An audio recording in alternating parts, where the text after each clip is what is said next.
The most famous painting in the Netherlands is incomplete, and it has been incomplete since 1715.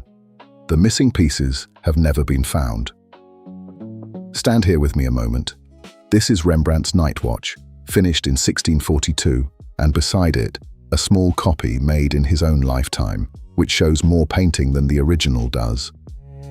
Look at the left edge of the copy. 2 militiamen and a boy grasping the bridge railing as he runs, 3 figures who simply do not exist on the original canvas anymore. Somewhere between these 2 pictures, they were cut away and lost. So this file asks 3 questions. Why would anyone cut a Rembrandt? What exactly did Amsterdam lose? And how, in 2021, did the missing edges finally come back to the wall?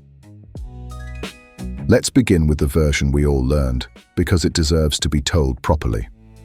In 1642, Amsterdam is the richest port in Europe, swollen with ships and spice and silver, and its citizen militias, part soldiers and part gentlemen's club, want to be remembered at their finest, armed, prosperous, and a little larger than life. The order comes in around 1639 for the great banquet hall of the militia's brand new headquarters, a room built for showing off. 6 companies are having themselves painted. Rembrandt's canvas is one of 7 planned for those walls. Captain Frans Banninck Kock and the Musketeers of District 2 commission a group portrait, and every man pays for his own place on the canvas, around 100 guilders on average, and more if you want the light on your face. A group portrait, yes, but also, quietly, a crowdfunding campaign in oil paint. Now, a militia portrait in 1642 is supposed to be a neat row of faces, everyone equal, everyone billed, everyone visible. Rembrandt paints a company in motion instead, drums rolling, banners up, muskets loading, a captain caught mid-command, and half the faces sinking into theatrical shadow.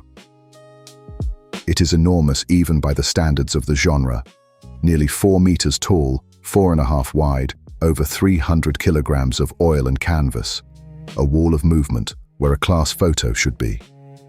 He even paints in his jokes, a drummer hired from outside, added free of charge, and a girl with a chicken's claws at her belt, the company's emblem, worn like a mascot. And there is a private line in this file from the same months. In June 1642, as the enormous canvas was being finished, Rembrandt's wife Saskia died at 29, leaving him their infant son, Titus. The proudest commission of his life and the worst year of it share a date. That is the version we learned, and most of it is true. But the file says otherwise on one point. The painting hanging in Amsterdam today is not the painting Amsterdam applauded in 1642. Stop here with me, because this is where the story breaks. In 1715, the city moved the night watch out of the militia hall and into Amsterdam's town hall, and the space it was given between 2 columns was simply too small for it. So they cut it. All 4 sides, a strip from the top, a strip from the bottom, a sliver from the right, and roughly 2 feet from the left.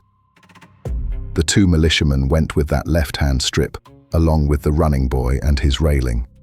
The trimmed pieces were never recorded, never returned, never found.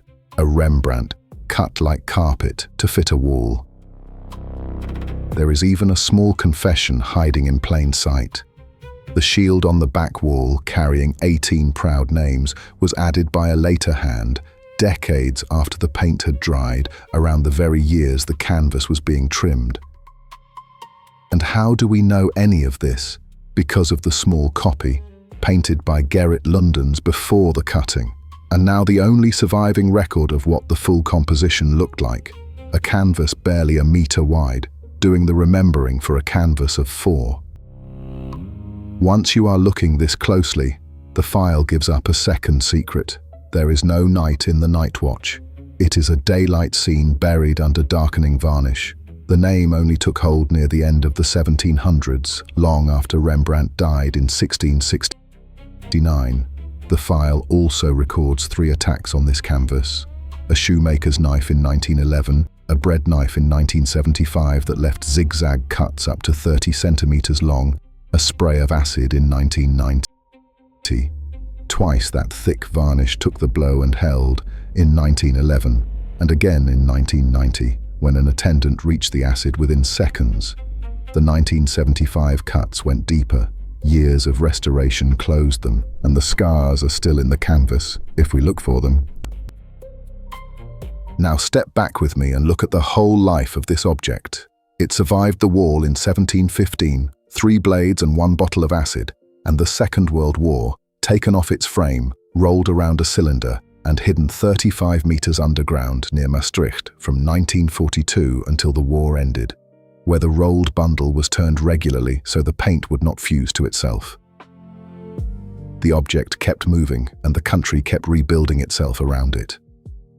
From the town hall, it passed to a mansion called the Trippenhuis until 1885, when the Netherlands finished a purpose-built home, the Rijksmuseum, its gallery of honor laid out like a cathedral, with the night watch standing where the altar would be. And the old story that this painting ended Rembrandt's career? The dates quietly disagree. His bankruptcy came in 1656, 14 years after the unveiling. The commissions kept arriving in between. And the tale of instant ruin was built by writers long after his death.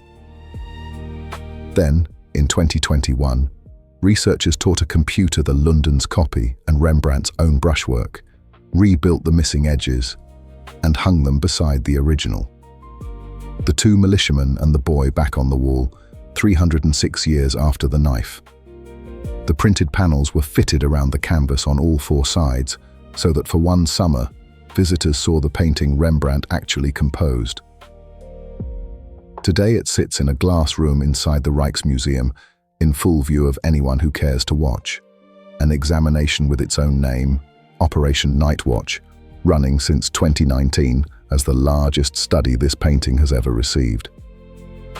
The numbers read like a census, 12,500 photographs under normal, ultraviolet and raking light, an X-ray scanner crawling the surface millimeter by millimeter in 56 passes of 24 hours each, and in 2022, 1 public image stitched from 8,439 frames, 717 billion pixels. And the paint is still talking. In 2023, the scans found a compound never before recorded in any painting. In 2024, chemists traced the picture's golden glow to an arsenic mineral hiding in the yellow. Stand with it for one more moment. Everything that happened to this object, the knife of 1715, the cellar of 1942, the acid, the scans, is written down somewhere, in a copy, a ledger, a report, a photograph. That is what a paper trail means.